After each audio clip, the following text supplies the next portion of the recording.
Avec près de 700 000 morts, la guerre de sécession, connue sous le nom de Civil War aux États-Unis, est la guerre la plus destructrice de l'histoire du pays. Pendant 4 ans, le pays a été déchiré, séparant les États du Nord aux États du Sud, principalement à cause de la question de l'esclavage. Si la guerre se termina avec l'abolition de l'esclavage et une union plus forte, elle laisse aussi un Sud en ruine, un terrible bilan humain et une blessure profonde qui a encore du mal à guérir 150 ans plus tard. Mais comme toute histoire douloureuse, elle a souvent été réécrite pour sembler plus acceptable. Dans cette vidéo, je vous raconte la véritable histoire de la guerre de sécession.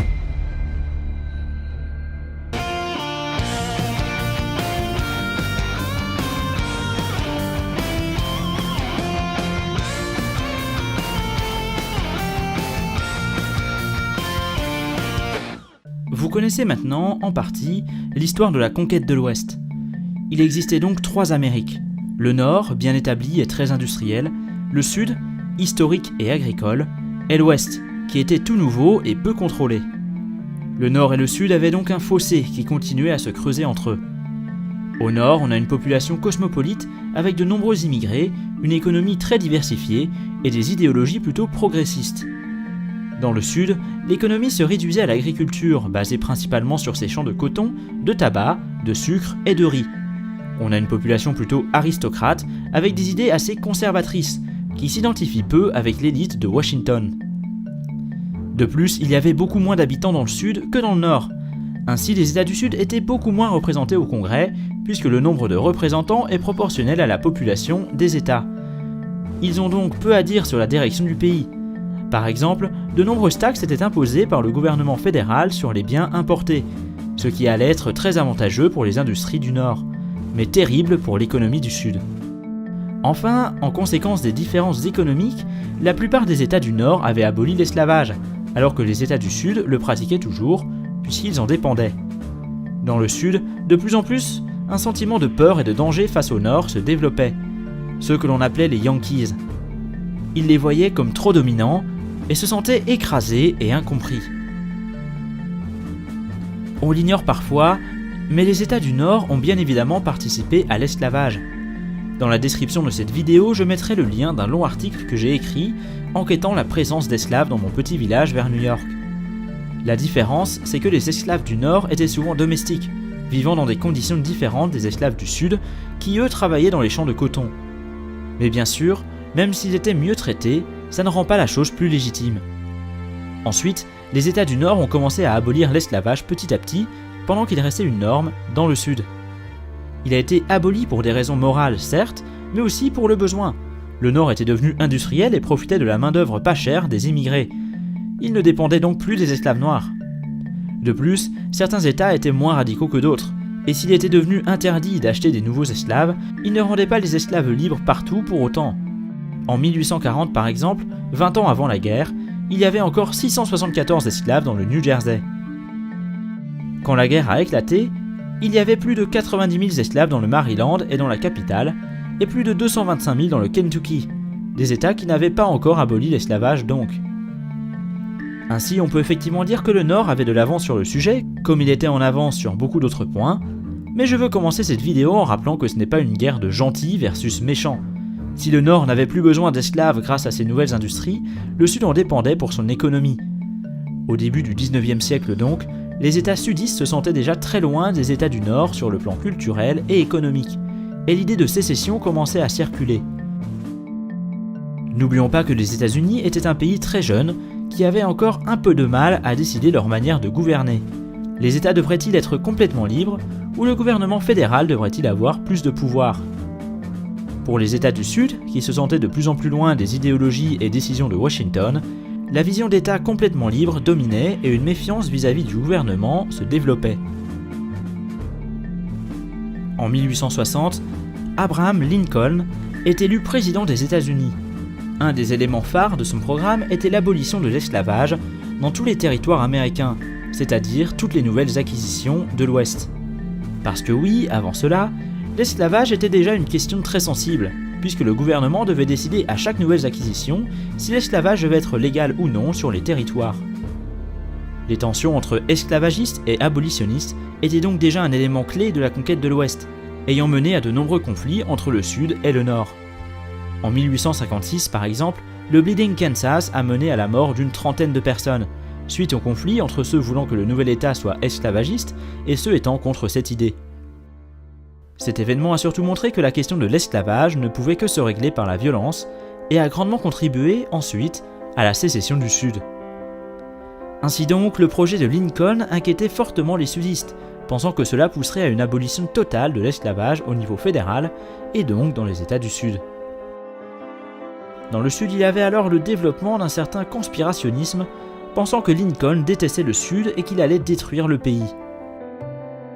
D'autres théories pensaient que le vice-président Hannibal Hamlin était, je cite, un mulâtre, c'est comme cela qu'on appelait les gens ayant du sang noir.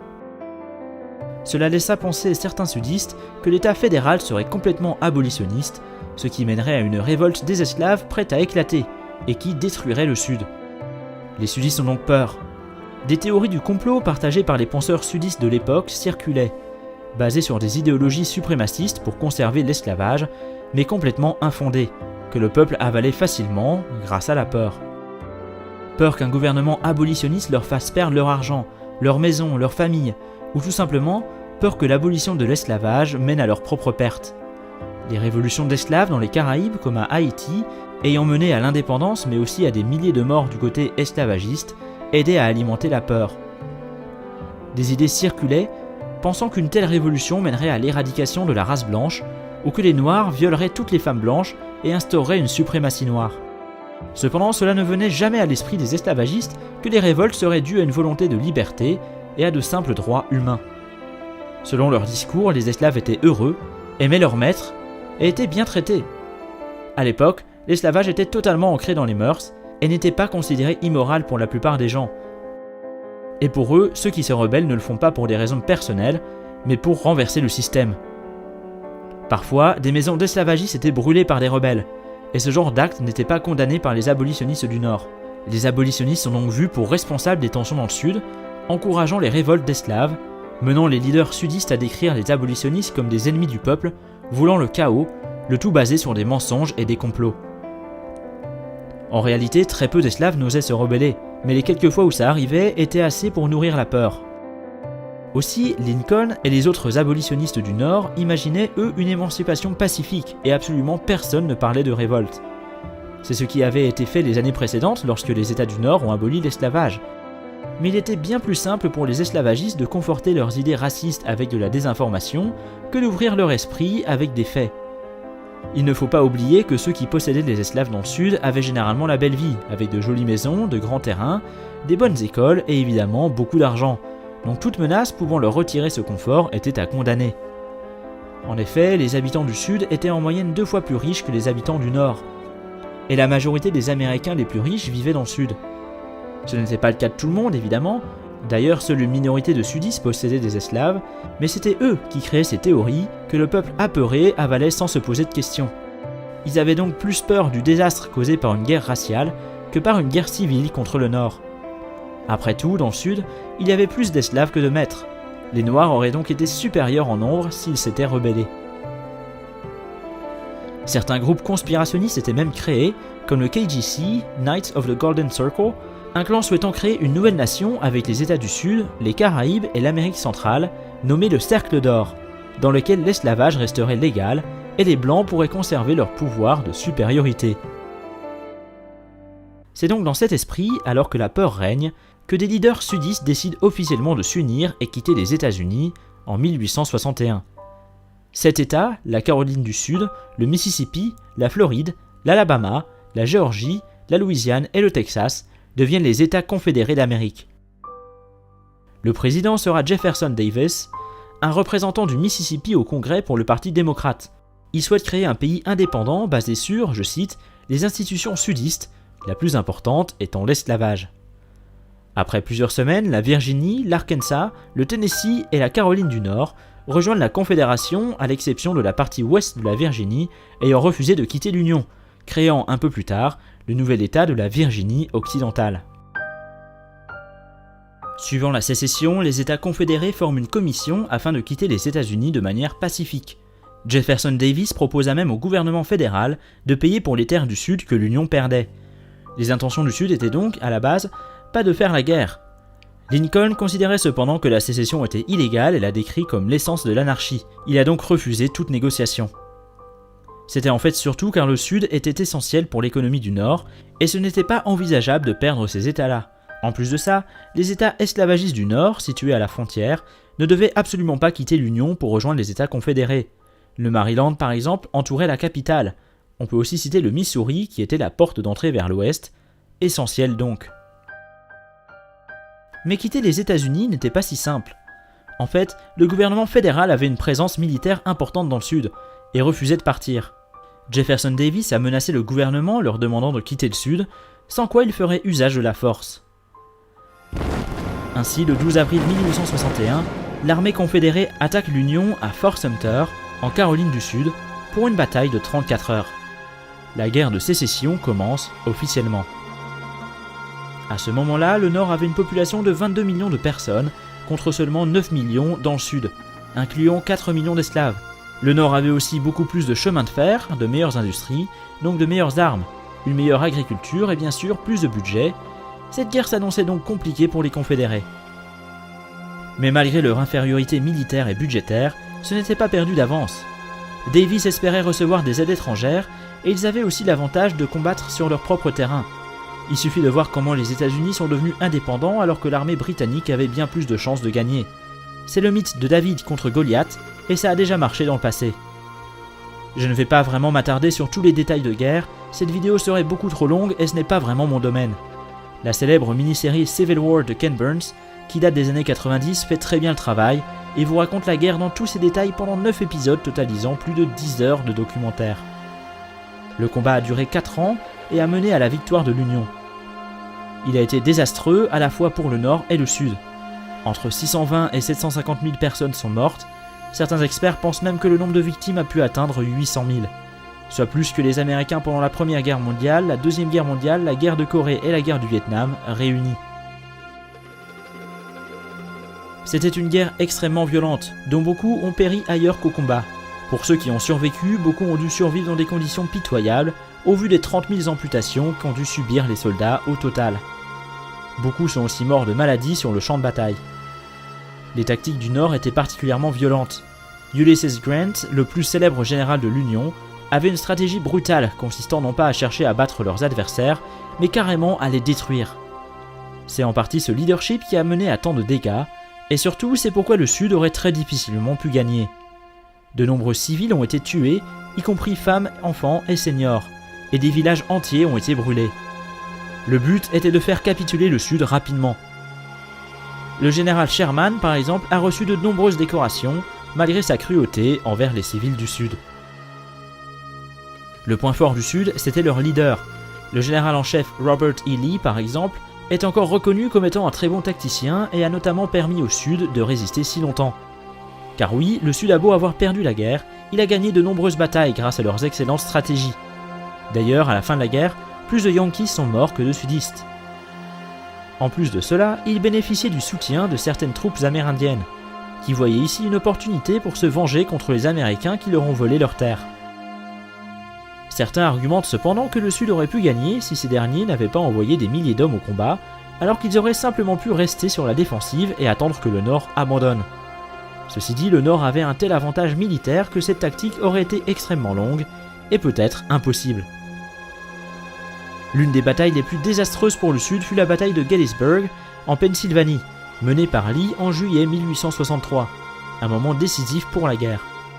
Ces 3 jours de combat ont fait 51 000 victimes parmi les deux camps. Cette tentative des sudistes d'envahir le Nord pour la 2e fois, alors que tous les combats avaient lieu jusqu'à présent dans le Sud et que la première tentative avait été un échec, aurait effectivement pu tout changer s'ils avaient gagné cette bataille. Mais leur défaite n'a fait qu'affaiblir le Sud davantage. Mais ce que l'on peut retenir ici, c'est que l'esclavage était bel et bien la cause immédiate de la sécession. Vous entendez peut-être souvent que c'est faux, d'ailleurs en disant cette phrase, je m'attends déjà aux centaines de commentaires sous cette vidéo cherchant à m'expliquer le contraire.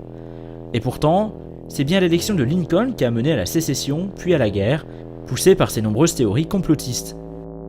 Donc oui, l'idée de la sécession existait depuis longtemps à cause des différences de culture entre le Nord et le Sud et des désaccords économiques et politiques, mais l'esclavage est bel et bien l'argument l'ayant officiellement déclenché. Et en réalité, il y a eu tellement de conflits entre le Sud et le Nord que la guerre de sécession aurait eu lieu bien plus tôt si la raison était réellement le droit des États face à un gouvernement tyrannique. Si l'on a tendance à penser le contraire, c'est car les sudistes ont souvent cherché à modifier l'histoire après la fin de la guerre et à minimiser le rôle de l'esclavage dans leurs intentions. Ce discours existe encore aujourd'hui et je vous expliquerai ça un peu plus tard.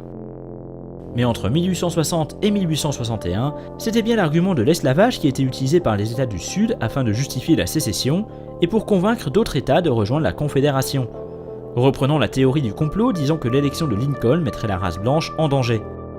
Pour s'en rendre compte, il suffit de lire les documents d'époque publiés par les États confédérés, justifiant leur sécession par la volonté de conserver leurs droits fondamentaux, citant toujours l'esclavage comme argument principal. Le Texas écrit par exemple, pour déclarer sa sécession, « Nous tenons comme vérité indéniable que les gouvernements des divers États et de la Confédération elle-même ont été établis exclusivement par la race blanche, pour eux-mêmes et leur prospérité, que la race africaine n'avait pas de pouvoir dans son établissement, qu'ils étaient légitimement tenus et considérés comme une race inférieure et dépendante, et leur existence dans ce pays pourrait être bénéfique ou tolérable dans cette condition seulement. » Quant au Mississippi, il déclare « Notre position est complètement identifiée avec l'institution de l'esclavage, le plus grand intérêt matériel du monde. La destruction de l'esclavage mènerait à la destruction du commerce et de la civilisation. » Mais il y a une autre nuance à prendre en compte, car il faut effectivement faire une différence entre les motivations du Nord et celles du Sud. Le Sud a commencé la guerre pour être indépendant et conserver l'esclavage, oui. Par contre, le Nord n'a pas combattu pour abolir l'esclavage, du moins au départ. Que la guerre a été déclarée à cause de l'esclavage est un fait, si l'on prend le point de vue du Sud. Par contre, on ne peut pas dire que le but de la guerre pour le Nord était de supprimer l'esclavage. On imagine souvent que les soldats du Nord étaient de braves gens voulant libérer les esclaves et que c'était le but ultime de Lincoln. Mais au début de la guerre, les motivations de l'Union étaient en réalité de ne pas perdre les États du Sud, et plus important encore, conserver les États frontaliers dans l'Union, des États esclavagistes, et donc éviter qu'ils ne rejoignent les Confédérés. Car oui, il y avait bel et bien des États esclavagistes dans l'Union. Le Sud se battait donc pour garder leurs esclaves, mais le Nord se battait pour conserver son pouvoir et garder les États-Unis intacts. N'oublions pas qu'à l'époque, être abolitionniste était mal vu, même dans le Nord. C'est avec le temps que les idées sont devenues la norme. D'ailleurs, beaucoup de discours de Lincoln avant son élection soutiennent les théories comme quoi les Noirs seraient inférieurs. Dans le Nord, même si l'esclavage était aboli dans beaucoup d'États, les Noirs n'avaient pas le droit de vote, de se marier et ne bénéficiaient pas du système judiciaire. Dans son discours d'inauguration, cherchant à apaiser les tensions, Lincoln dit la chose suivante : « Je n'ai dessein, ni directement ni indirectement, d'intervenir dans l'institution de l'esclavage dans les États où elle existe. Je crois que je n'en ai pas le droit, et je ne m'en sens point le désir. Ceux qui m'ont nommé et qui m'ont élu l'ont fait avec la pleine connaissance que j'avais fait ces déclarations et beaucoup d'autres, et que je ne les avais jamais rétractées. » Dans un autre discours, après le début de la guerre, Lincoln disait la chose suivante : « Mon but suprême dans ce conflit est de sauver l'Union, et n'est pas de sauver ni de détruire l'esclavage. Si je pouvais sauver l'Union sans libérer les esclaves, je le ferais. Et si je pouvais la sauver en libérant tous les esclaves, je le ferais aussi. Et si je pouvais la sauver en libérant certains et en délaissant les autres, je le ferais aussi. » Lincoln était personnellement complètement opposé à l'esclavage et il l'a souvent fait savoir pendant sa campagne. Mais en tant que président, il ne souhaitait pas forcément faire passer ses convictions personnelles d'abord, et c'est pour cette raison qu'il était prêt à faire des compromis et donc à ne pas toucher à l'esclavage si cela pouvait sauver le pays. Il a donc rappelé maintes fois aux sudistes, avant la guerre, qu'ils ne toucheraient pas à leurs esclaves. Puis, au début de la guerre, son seul et unique but était de sauver l'Union, mais absolument pas d'abolir l'esclavage. C'est en 1863, soit 2 ans après le début de la guerre, que Lincoln est convaincu par ses conseillers et décide de faire de cette guerre non plus un combat pour sauver l'Union, mais pour abolir l'esclavage. En effet, il signe l'Emancipation Proclamation, un décret déclarant les esclaves des États rebelles comme libres. Cependant, Washington n'ayant aucun contrôle sur ces États-là, aucun esclave n'a vraiment été libéré. En plus de ça, cela ne concerne pas les esclaves des États du Nord ou des zones sudistes occupées par le Nord. Lincoln n'a donc réellement libéré aucun esclave. Cette proclamation n'abolit absolument pas l'esclavage aux États-Unis. En réalité, le but était effectivement de rendre les intentions du Nord plus morales et légitimes, mais aussi de pouvoir amener les Noirs supposément libres du Sud et les faire combattre pour l'Union s'ils le souhaitaient. Plus précisément, quand les esclaves s'échappaient du Sud pour rejoindre l'Union, ils étaient auparavant toujours considérés comme une propriété du Sud. Après ce décret, ces derniers pouvaient rejoindre l'armée en toute légalité. D'ailleurs, les soldats noirs étaient moins payés que les blancs, il a fallu une protestation de 18 mois soutenue par certains blancs pour que leur salaire soit enfin égal. Enfin, en plus de tout cela, rendre les intentions du Nord morales permettait d'éviter au Sud de recevoir du soutien international. L'Angleterre et la France notamment étaient prêts à soutenir les États confédérés, ce qui les aurait peut-être menés à la victoire. Mais ce soutien aurait été très mal vu maintenant que les intentions du Nord ont été légitimées, et l'Europe n'aurait pas voulu combattre contre l'abolition de l'esclavage. Mais malgré le peu de changements concrets apportés par ce décret, il reste un réel symbole ayant complètement changé la vision de cette guerre. Lincoln ne voulait plus seulement sauver l'Union, mais en créer une nouvelle, ce qui a été confirmé un an plus tard avec un discours qui changea l'histoire. En effet, en 1864, 4 mois après l'attaque de Gettysburg, Lincoln se rend sur les lieux pour la cérémonie d'ouverture du cimetière militaire et prononce le discours le plus célèbre de l'histoire américaine. Dans The Gettysburg Address, il rappelle le but de cette guerre et rappelle les fondements de l'Amérique en décrivant la guerre comme un combat pour la liberté et l'égalité, et pourquoi sauver l'Union est primordial. En 2 minutes et 10 phrases seulement, Lincoln a changé la vision que l'on avait de cette guerre, a redonné espoir à l'Union et a rétabli les valeurs de l'Amérique pour toujours, comme s'ils étaient en train de vivre une seconde révolution. 77 years ago, our fathers brought forth upon this continent a new nation, conceived in liberty and dedicated to the proposition that all men are created equal. Now, we are engaged in a great civil war, testing whether that nation or any nation, so conceived and so dedicated, can long endure. We are met on a great battlefield of that war. We have come to dedicate a portion of that field as a final resting place for those who here gave their lives that that nation might live. It is altogether fitting and proper that we should do this.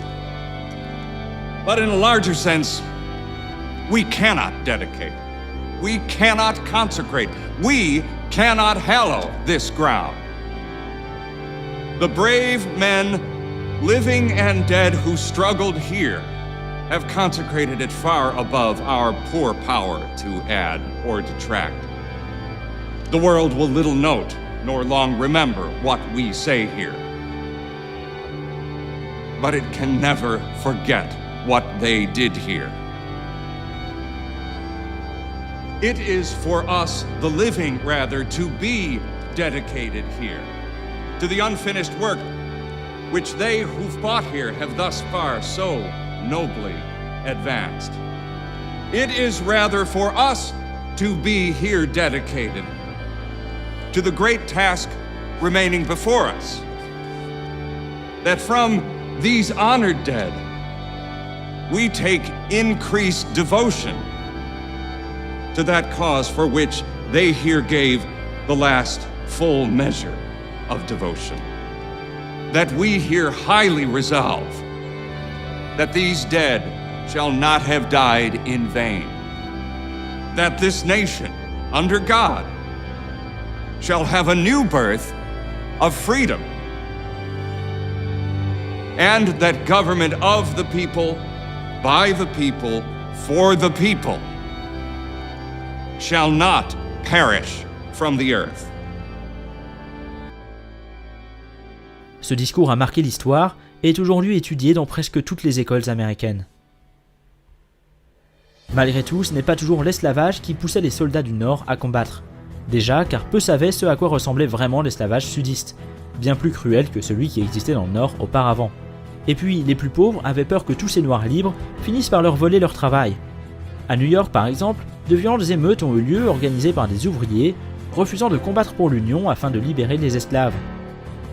Si ces émeutes ont commencé comme étant de simples protestations contre la conscription, elles ont mené à de nombreuses attaques contre les Noirs. Une centaine de personnes en sont mortes et 2000 personnes ont été blessées, devenant donc les émeutes les plus graves de l'histoire américaine. Des bâtiments ont été détruits, des maisons d'abolitionnistes ou de Noirs ont été brûlées, créant ainsi une situation de chaos. De même dans le Sud, des soldats se battaient pour leur propre liberté, plus que pour l'esclavage en lui-même. Ce serait absurde de penser que tant de soldats étaient prêts à mourir pour la cause, du moins pour la majorité. En fait, la plupart ne faisaient que de suivre les ordres. C'est en 1864 que se tient un nouveau moment décisif pour la guerre, les élections.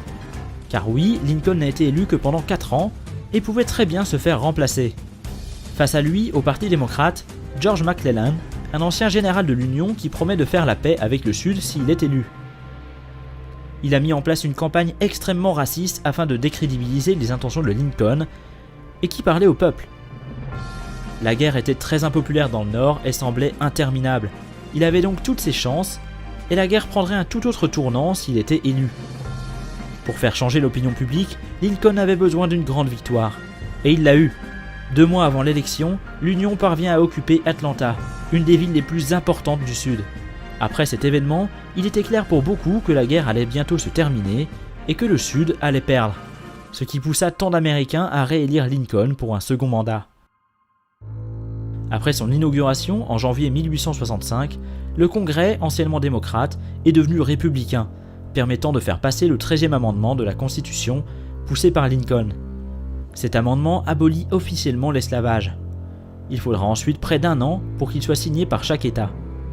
Sans Lincoln, l'esclavage aurait sans doute fini par disparaître, certes, mais probablement de nombreuses années plus tard. Cette guerre a alors mis fin à des siècles d'exploitation inhumaine d'Africains en Amérique du Nord. Entre-temps, dans le Sud, suite à de nombreuses défaites face aux sanglantes attaques du Nord, le général Lee capitule. La guerre est terminée et l'Union commence à célébrer sa victoire. Le 14 avril 1865, Lincoln va au théâtre avec sa femme et au milieu de la pièce, se fait assassiner d'une balle dans la tête par un sympathisant sudiste. C'est un choc pour toute la nation. Il a fallu plusieurs mois après la capitulation du général Lee pour que les combats cessent officiellement, puisque beaucoup de rebelles avaient aussi refusé de se rendre. De plus, les moyens de communication pouvaient être très lents, donc certains navires de guerre n'étaient même pas au courant que la guerre était terminée et continuaient à attaquer l'Union après la fin de la guerre. 1 an après la capitulation de Lee, la guerre n'était pas encore complètement terminée dans le Texas.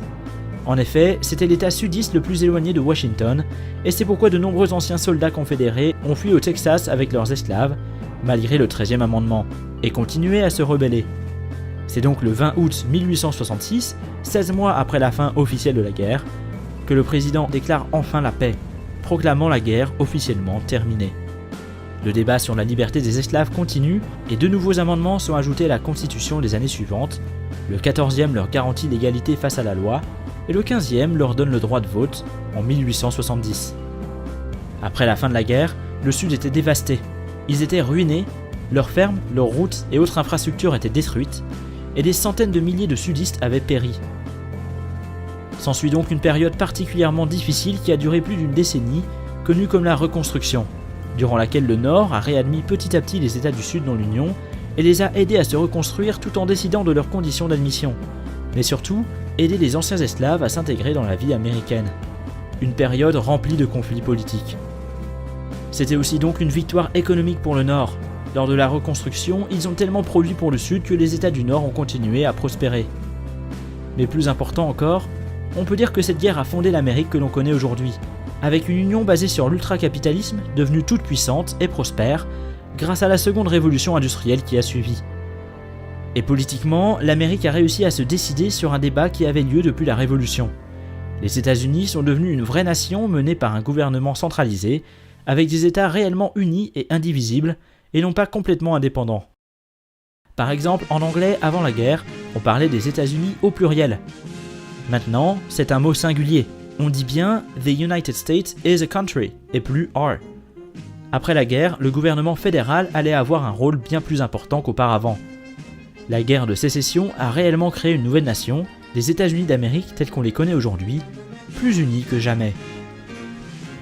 Puis vint le mythe de la cause perdue, essayant de réécrire l'histoire pour le Sud, faisant passer la guerre comme un combat pour les droits et libertés des États du Sud face à un gouvernement tyrannique et centralisé. La cause perdue est devenue un symbole de la rébellion des sudistes et de leur volonté d'autonomie et de liberté face à Washington DC, pour conserver leurs droits étatiques et non pas pour l'esclavage, auquel on croit encore beaucoup dans le Sud. Comme on l'a vu plus tôt, c'est faux, et comme souvent en histoire, le mythe rattrape souvent les faits afin de rendre les causes plus nobles, et dans ce cas précis, il est bien plus rassurant pour les sudistes de penser que le combat de leurs ancêtres n'était pas motivé par le racisme. Certains argumentent même que des Noirs avaient combattu pour les Confédérés car ils croyaient en la cause. C'est évidemment faux, puisque les Noirs n'étaient même pas autorisés à combattre, jusqu'à la toute fin de la guerre où le général Lee a autorisé des esclaves à rejoindre l'armée en échange de leur liberté, tout simplement car il savait qu'il avait perdu et qu'il avait désespérément besoin de soldats. Donc pour les historiens, il n'y a aucun doute concernant le fait que cette guerre ait été déclenchée à cause de l'esclavage. Mais de très nombreux Américains croient encore en une version bien différente, retirant totalement la suprématie blanche de la cause sudiste. Dans le Nord, c'est un peu la même chose. La guerre de sécession est devenue un mythe dans lequel l'Union mène un noble combat contre l'esclavage. Raconter de tant de personnes avaient perdu la vie pour des raisons économiques qui n'avaient rien de noble, alors que l'esclavage est une cause pour laquelle tant de dégâts pouvaient être justifiés. Comme on l'a vu, ce n'est que partiellement vrai. On peut donc se demander, est-ce que les gens qui brandissent le drapeau confédéré célèbrent l'esclavage et la suprématie blanche ? C'est très difficile à dire. D'ailleurs, le drapeau confédéré que l'on connaît aujourd'hui n'a jamais représenté de nation. En effet, les États confédérés ont longtemps été représentés par un drapeau appelé le Stars and Bars. Le drapeau que l'on connaît aujourd'hui comme le drapeau confédéré était en fait le drapeau de l'armée brandi dans les batailles, appelé Battle Flag, pas le drapeau de la Confédération en tant que nation. Aujourd'hui, beaucoup sont convaincus que le mythe de la cause perdue est réel, et célèbrent la rébellion des sudistes contre Washington, une rébellion dont beaucoup de sudistes sont nostalgiques aujourd'hui, puisqu'ils ne se reconnaissent pas dans la culture du Nord et les idéologies des Yankees. It's just such a personal symbol, like here in the South, and it means so much to so many people. Like it's just about pride and where you come from and being proud to show who you are. The blood in my teeth, the blood on my hands, is no comparison to the Southern blood that runs through my veins. Et ça semble presque logique. Beaucoup de sudistes veulent être fiers de leur culture et de leur héritage. Et c'est très difficile de le faire quand ce dernier semble si immoral. What does this flag represent to you? My heritage. In 1861, South Carolina was the first state to stand up for its own rights. The history of that flag has so much to do with the Southern heritage, not slavery. And to take a magnifying glass and exemplify one subject that is not good, that no human being should ever own another. But to say that the entire culture and our heritage was wrong for 1% of what went on is just really sad. Pour beaucoup donc, le drapeau confédéré est un symbole de la fierté sudiste, mais ce symbole semble complètement ignorer l'histoire et c'est un signe normal qu'il soit mal vu par les autres. En plus de cela, il ne faut pas oublier que le Battle Flag avait pratiquement disparu pendant presque 100 ans après la guerre. C'est dans les années 1950 qu'il a commencé à être brandi à nouveau dans le sud, en réponse au mouvement des droits civiques, et comme symbole de la fierté blanche pour célébrer la ségrégation. De nombreux États ont été jusqu'à incorporer ce drapeau dans leur drapeau officiel, et ce fut le cas jusqu'en 2020, quand le Congrès du Mississippi a enfin décidé de changer son drapeau. Il n'y a donc aucun doute concernant le fait que ce drapeau soit un symbole de racisme et de suprématie blanche, si l'on connaît son histoire, mais malheureusement, ceux qui le brandissent aujourd'hui n'en sont souvent même pas conscients, ou du moins font semblant de ne pas le savoir. De même, la destruction de statues de confédérés est un débat difficile. Les pères fondateurs, comme Washington, Jefferson et bien d'autres, sont considérés comme des patriotes, alors qu'ils ont eux aussi fait sécession de la Grande-Bretagne et possédaient tous des esclaves, comme quoi la notion de héros ne peut être qu'une question de point de vue. Pour beaucoup de sudistes aujourd'hui, les figures de la guerre de sécession ne sont pas des traîtres qui ont combattu pour conserver l'esclavage, mais des héros qui se sont battus pour leur indépendance, tout comme George Washington, qui était à une certaine époque considéré lui aussi comme un traître, mais que le mythe a transformé en héros. Maintenant, ce n'est pas à moi de dire si ces gens devraient être glorifiés ou non, ça c'est un autre débat. Cependant, il serait naïf de penser que le racisme a complètement disparu parmi les nostalgiques de la Confédération. Il ne suffisait pas qu'une loi abolisse l'esclavage pour que les idéologies disparaissent. Même aujourd'hui, le racisme est souvent basé sur la peur de l'autre, cette même peur qu'avaient les sudistes en développant leur théorie du complot contre Lincoln. Après la guerre, bien que libres, les anciens esclaves étaient loin d'être considérés égaux. Déjà, près de 50 000 Noirs ont été assassinés après leur libération par des anciens soldats confédérés. Le Sud a vu le Ku Klux Klan se développer, créé dès la fin de la guerre et rassemblant des milliers de suprémacistes blancs, célébrant leur fierté, et menant des actions horribles contre les Noirs. Ce clan existe encore aujourd'hui. Ces lois de Jim Crow, autorisant la ségrégation et ayant mené à près de 100 ans de séparation entre les Blancs et les Noirs. Il a fallu attendre 1968 pour que les Noirs aient enfin autant de droits que les Blancs face à la loi, c'était il y a à peine 52 ans. Par ailleurs, les Noirs avaient beau avoir le droit de vote théoriquement, il a en fait fallu attendre 1965 pour qu'ils puissent voter en toute légalité. Le chemin vers l'égalité a donc été extrêmement long pour les Afro-Américains, et il est d'ailleurs loin d'être terminé. Le racisme a beau avoir disparu de la Constitution, cela n'a pas instantanément transformé les idéologies de certains Américains, que cela soit dans le Nord ou dans le Sud. Pour aller plus loin, je vous conseille grandement de regarder le documentaire Netflix 13th, disponible gratuitement sur YouTube, qui traite des inégalités subies aujourd'hui par les Afro-Américains dans la société américaine. L'histoire que je vous ai racontée aujourd'hui est à prendre en compte lorsque l'on parle de racisme en Amérique. Tout cela n'est pas si vieux. Et dire que le racisme n'existe pas, c'est simplement tenter de réécrire l'histoire. Dire qu'il n'existe plus, c'est être naïf.